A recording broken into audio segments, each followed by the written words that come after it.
And here with us to weigh in with his thoughts on everything college basketball is Xavier Wherry, host of the Other Side podcast. Xavier, welcome to the Roundball Report. Thank you so much for having me. Now tell the folks about the Other Side podcast. So the Other Side podcast is something I started when I was in college. Essentially, I just like to discuss the hottest topics in sports. Okay. Basketball is indeed my favorite sport, no question. I discussed some football in there. I discussed a little bit of baseball when the Nats decided to, win a World Series. So I like to do it all, really. I'll bring some people on and interview them and do things of that nature. All right, so we're going to test your basketball skills here tonight. Now, yes. Georgetown, I mean, the classic addition by subtraction. Yes. They lost 4 players from the program, including the reigning Big East freshman of the year, and I forget his name, Akonju, and they've won 5 in a row. Yes. How do we explain that? So I think that I was looking at it, and the numbers say that he's not really good for them, you would say, because he's shooting the ball like 33% on 12 attempts per game. So, again, addition by subtraction has been really good for this team. Mac McClung has been huge. Yurt 7 has been really, really good, too, for this ball club. So I think right now they're kind of riding on the adrenaline of not having all of their guys, 4 guys leaving, and they're kind of saying, okay, it's us against the world. The only question I have is, can that last? Can they sustain that right now? A 7-man rotation. They're getting ready to begin their Big East schedule in earnest. And as you said, Matt McClung won the Big East Player of the Week two consecutive weeks after Akinjo left the program. And you had 2 basically ball-dominant guards. But like you said, Yurt 7 has really emerged since Terrell Allen has taken over the point guard reins. Yeah, no, absolutely. So it's going to be really good to see, can this team continue to do that moving forward? They had a really tough loss against Duke, but I was encouraged early on, right, at that part. And again, as you mentioned, they've won 5 straight. So, and going into conference play, that's going to be huge for this team.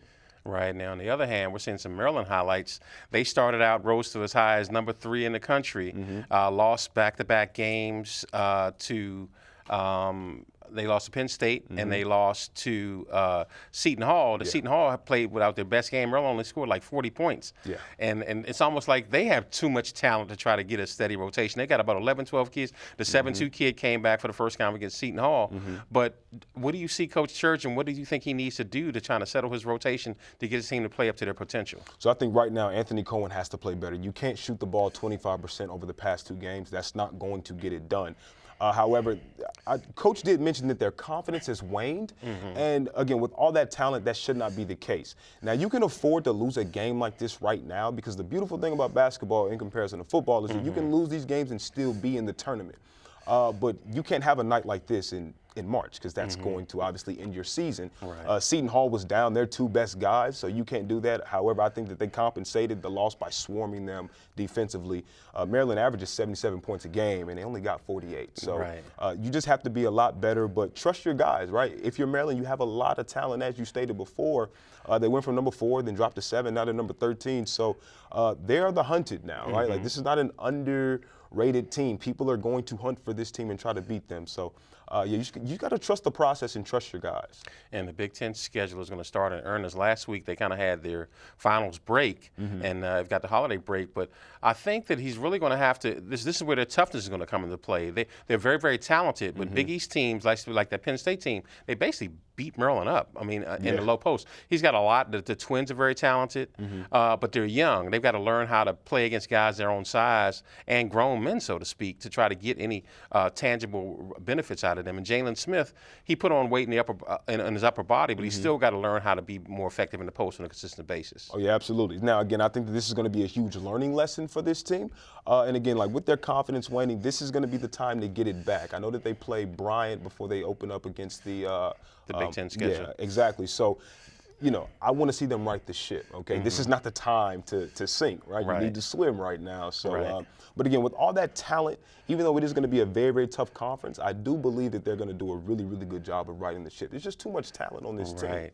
And speaking about talent, it's been a topsy-turvy year throughout nationally. We had our 6th number 1 team this week, with Kansas falling to Villanova. Now Gonzaga has taken over the mantle at number 1. What do you think is the reason why there's no dominant team this year? it's almost a curse to be number one right now, right? But I think that with so much turnover these days, with guys leaving immediately, it's hard to really establish something like that. You know what I mean?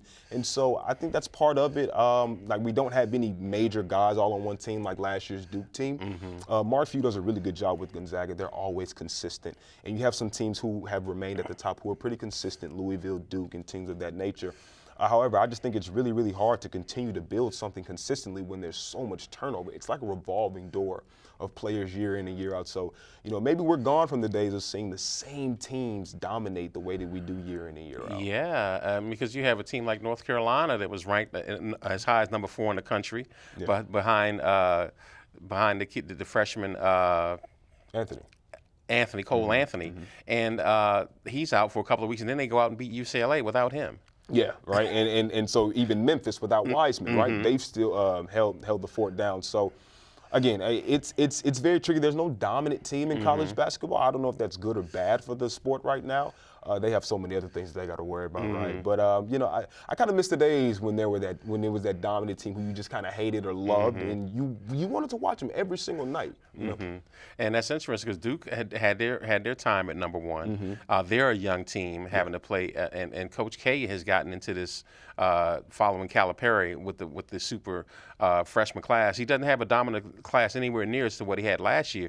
But there are about 10 teams that have a legitimate chance of winning it all this year. So that's going to be the beautiful thing about when we roll into March. Like, more than ever before, we don't have any idea. And that's also why a lot of people like March Madness, is because you don't know who can do what, right? Like, you just know it's we'll see how it goes, and that's why people fill out the brackets the way that they do. But I'm going to be really, really excited to even see how conference play turns out for a lot of these guys, because a lot of these teams have dominated their conferences for a long time, Kansas in particular, North Carolina. So they're not the same team anymore. So now, you have some time. You have a chance to see new teams emerge and see what they could potentially do. Right, and Villanova has had to reload. They lost quite a few guys to the NBA the last few years. They got a young team. They got blown out by Ohio State, but yet they came back. They're getting their legs and had a very extremely impressive victory over Kansas over the weekend. Yeah, so Coach Wright is also another one of those guys who has a very good established culture with that program. And although they may not have the marquee guys that they've had before, that they're going to be a tough out. Week in and week out, really. And despite a few bad losses here and there, it's always going to be hard for me to go against certain teams, right? Just because of the culture that they have established and because of the coach that they have in play. And Coach Wright is definitely one of those coaches. Now, conference-wise, the Big East has surprised some folks. Villanova's doing well. You had Seton Hall beat Maryland. Georgetown beat SMU and Oklahoma State. They gave Duke a tussle. St. John's has gotten off to a good start. But the Big Ten is really, really loaded top to bottom. You have a team like Penn State that's in the top 25. You have Michigan State started the year number 1 in the country. You got Michigan. Ohio State was as high as number 3 in the country, and you've got Maryland. So there are no easy outs in the Big Ten this year. Absolutely, 4 teams in the top 14. So that speaks to how deep that conference is going to be. I would argue that it's probably the deepest conference, right, in the league right now. So. Again, it's going to be very, very exciting to see how all this stuff pans out. I was really high on Michigan State coming into the season. I thought they probably had the best chance. Obviously, they kind of slipped a little bit. But, again, Izzo, you know what I mean? Like, I don't want to put too much on these coaches, but they do a really great job of establishing a winning culture and a winning environment. And Izzo's teams, historically, they peak towards January and February. Which is when you want to peak, right? Exactly. Right. So starting a year off number 1 isn't something that he's used to. But Cassius Winston, he's a guy, 4-year starter. Yes. But can you win a national championship with him as your best player? It's going to be tough to say yes. I don't like to rely on small guards when we get late into the championship rounds. However, he's a guy who's been through a lot. We know that he lost his brother earlier this year. And they have a pretty good team around them. Them not having Josh Langford again this year, I think, hurts. However, again, it's hard for me to go against a guy like that, right? He's been battle tested in life and on the basketball court. I think that sometimes in the tournament, magic just happens, right?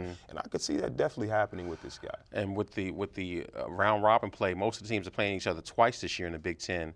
So Michigan and Maryland are going to have to play twice. Michigan State and Maryland are going to have to play twice. Ohio State, the traditional rivalries. So whoever comes out capturing that championship is definitely going to be battle tested and ready to make a run in March. Oh, and they'll be legit, absolutely, right? So that's why, again, going back to Maryland, these past 2 losses, you need to get right now because it's really about to get tough as we head into the tournament. Or I'm sorry, the Big Ten And if you think about it, if it wasn't for a heroic performance by Anthony Cowan against Illinois, they would have 3 consecutive losses. Exactly. Because they were down throughout that game, and he hit a 3 to tie it and got a steal and a foul to win that Illinois game. But you are who your record is, and they've only got 2 losses. But I think it's going to be very, very important for Coach Turgeon to try to kind of find his key rotation to try to get their legs, try to get them healthy against Bryant, and then try to get a steady rotation of 8 or 9 guys that he can stick to try to get him through this conference schedule. Yeah, no, I definitely agree because as we mentioned before, the conference is going to be really, really tough. And I think that you want to kind of have some sort of, like something needs to be established, right? You don't want to keep changing things while you're deep into conference play because I think that shows that you're really unsure of who you are as a team. And again, this team just has too much talent. I think Coach T is a pretty good coach, but he's going to have to figure it out sooner rather than later.